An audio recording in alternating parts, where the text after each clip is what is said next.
There has been 678. Today I rise here not just to respond to the union budget that was presented by the Honorable Finance Minister for the year 2025-26, but also to expose the grand illusion it weaves. A mirage, a deception, or rather a golden deer budget. Well, all of you must be wondering, why am I referring to this budget as the golden deer budget? The 2025 union budget is nothing but a Marich moment from the Ramayana, an elaborate illusion designed to deceive. Just as the demon Marich took the golden form of deer to lure Ma Sita away, the NDA government has crafted a shiny, dazzling budget promising prosperity while hiding the economic catastrophe beneath. This budget might shimmer, but it's hollow as a treasure chest filled with air. It has flashy promises of tax cuts, economic growth, infrastructure hype to distract the common man, but beneath this illusion lies a brutal reality. Hidden indirect taxes, soaring inflation, slashed public spendings, and last but not the least, corporate giveaways. Just as Ma Sita was misled, the common people are being pulled away from financial stability straight into a fiscal wrecking ball. This government proudly proclaims no income tax for incomes up to 12 lakh rupees. But behind the scenes, they silently ensure the lost revenue is recovered through rising fuel prices, inflated service charges, hidden taxes on daily essentials, and the middle class, much like Lakshman warning Ma Sita, is skeptical, but BJP's propaganda and PR machinery is desperately working overtime to ensure that the common man and the people of this country still chase the golden deer anyway. What is given by one hand is being swiftly taken by. আমি একটু doctor Rajagopal ধর চক্রবর্তী আপনার কাছে আসছি। এই যে কেন্দ্রীয় budget একটা ফার্স এবং হচ্ছে একটা ইলিউশনারি, এই শব্দটা তিনি ব্যবহার করছেন এবং রাজ্যের উপর যে ক্রমাগত এবং সেই আন্দোলনটাও লিড করেছিলেন। এখন রাজ্যপাল এই বিষয়টাই যখন স্বীকৃতি দিচ্ছেন, যদিও গতকাল বিধানসভার ভেতরে যথেষ্টই অসন্তুষ্ট, ক্ষুণ্ণ ছিল এবং শুভেন্দু অধিকারী পরিষদীয় দলনেতা তিনি সেটাকে যুক্তি দিলেন যে এইটা লিখিত, চিরকালই তাই হয় রাজ্য সরকার লিখিত ভাষণ, কিন্তু রাজ্যপাল আমরা অতীতে দেখেছি সংঘাতের কি না চিত্র। কিন্তু এইটার স্বীকৃতি কোথাও একটা জায়গায় কি এটা ভাবিয়ে তোলার বিষয় যে একটি অঙ্গরাজ্য হিসাবে পশ্চিমবঙ্গের একটা ন্যায্য পাওনাকে বঞ্চিত করা হচ্ছে শুধুমাত্র দুর্নীতি প্রশ্নে না রাজনৈতিক প্রশ্নে, এই প্রশ্নটা আসছে, আপনার উত্তর চাইছি। দেখুন, যে প্রকল্পের কথা বলা হচ্ছে এটা কেন্দ্রীয় সরকারের প্রকল্প এবং রাজ্য সরকার সেখানে অংশগ্রহণ। এটা ফিনান্স কমিশনের কোনো অ্যাওয়ার্ড নয়। যে ফিনান্স কমিশনের যে অ্যাওয়ার্ড সেটা ম্যান্ডেটরি, রাজ্য কেন্দ্রের রোজগার থেকে রাজ্যগুলোকে দিতে হয়।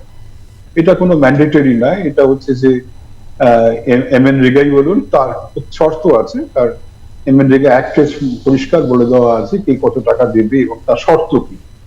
সেই শর্ত অনুযায়ী এইটা মানে MNREGA-টা এটা আসে। কেউ বলতে পারে না এটা আমার অধিকার, আমি MNREGA টাকা নিয়ে যদি অন্য ক্ষেত্রে ব্যবহার করি বা অন্য কিছু করি তাহলে কিন্তু আমার যে অধিকার থাকে না। এটা যদি কেউ বলে আমার অধিকার জন্মেছে আমি খরচা করেছি, কিন্তু আমি কোথায় খরচা করি সেটা যদি বলতে না পারি, দেখাতে না পারি, প্রমাণ দিতে না পারি, তাহলে আমার অধিকার জন্মায় না। অধিকারটা সেটাই যেটা সংবিধান বলে দিয়েছে, এই রোজগারের এই অংশ দিতে হবে। কিন্তু যেহেতু এটা কেন্দ্রীয় সরকারের প্রকল্প, সুতরাং আমরা কখনোই বলতে পারি না আমাদের দিতে হবে। তবে হ্যাঁ, যেহেতু এই প্রকল্পের বেনিফিশিয়ারি গরিব মানুষ এবং কেন্দ্রীয় সরকার তাহলে এমন একটা স্কিম তৈরি করুক যাতে করে তারা গরিব মানুষকে ডিরেক্টলি টাকা দিতে পারে। গরিব মানুষ বঞ্চিত হবে, তারা কাজ করে পয়সা পাবে না, এটা কখনো মানে স্বীকার করা যায় না, মেনে নেওয়া যায় না। সুতরাং কি ব্যবস্থা করলে তারা টাকা দেবে। এই যে কেন্দ্র রাজ্যের মধ্যে ঝগড়া, রাজা ঝগড়া হবে, উলুখাগড়া পাঞ্জাব, এটা করতে পারে না। গরিব মানুষ, বাংলার মানুষ, তারা যদি কাজ করে থাকে তাহলে তারা কেন পয়সা পাবেন? এর একটা জবাব কেন্দ্র রাজ্য দুজনকেই কিন্তু দিতে হবে। এই যে ঝগড়াঝাটির মধ্য থেকে রাজ্যকে, রাজ্যের গরিব মানে 100 দিনের কাজের টাকা তো আর বড় লোকে পায় না, হয়তো কেউ কেউ দুর্নীতি করে দেখায়।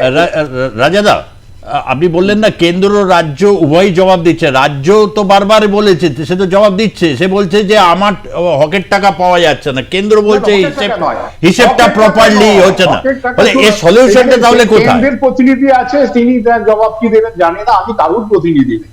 হকের টাকা যদি বলেন ভুল, এটা হকের টাকা নয়, হ্যাঁ বুঝেছি, এটা প্রকল্পের টাকা, প্রকল্পের শর্তে চলে, প্রকল্পের শর্তে চলে।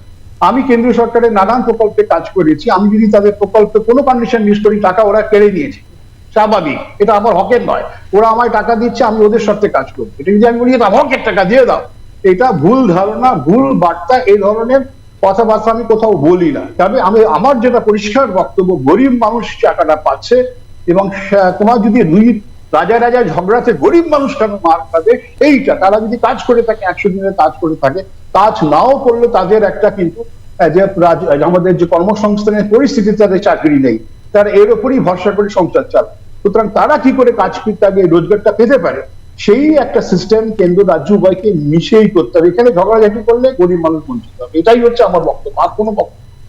প্রদীপবাবু, এই যে কথা বললেন যে সত্যিকারে প্রকল্পের টাকা, যেটা নিয়ে একটা বিস্তর চর্চা চলছে, এবং রাজ্যপাল, তাহলে এটাকে আমরা কোন অ্যাঙ্গেল থেকে এটা দেখতে পারি? একটা হচ্ছে রাজ্যপালের এই স্বীকৃতি, কোথাও কি এটা একটা দিকে ইঙ্গিত দিচ্ছে, আগামীর কোনো একটা কিছু ইঙ্গিত দিচ্ছে, নাকি এটা একটা হচ্ছে স্ট্র্যাটেজি, যে দীর্ঘ পরে ভারতীয় জনতা পার্টি এমন একটা মুডে এখন রয়েছে, দিল্লি জয় বা সমস্ত কিছুর পর, যে এই সিচুয়েশনগুলোর একটা রিজলভ তারা চাইছে, যাতে একটা ভুল বার্তা না পৌঁছে বাংলার মানুষের কাছে?